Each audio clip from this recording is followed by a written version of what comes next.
Hey guys, we are reading Wonder Part 2. The chapter that we're reading today is The Padawan Bites the Dust, and I'm on page 97.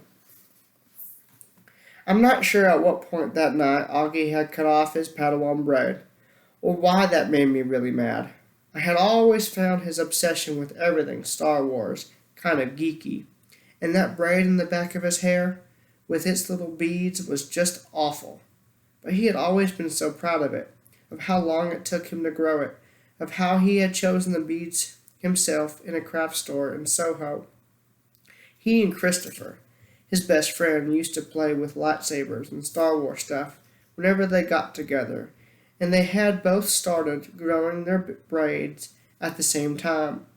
When August cut his braid off that night, without an explanation, without telling me beforehand, which was surprisingly, or even calling Christopher, I was just so upset.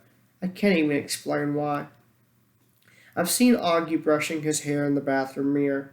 He miraculously tries to get every hair in place.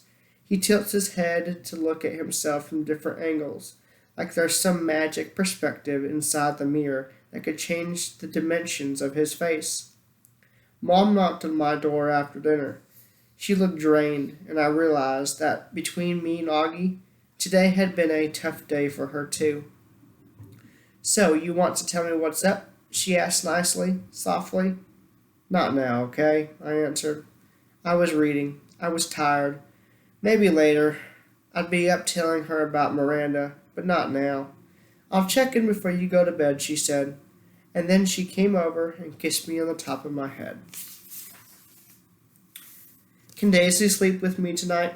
"Sure, I'll bring her in later. Don't forget to come back," I said as she left. "I promise." But she didn't come back that night. Dad did.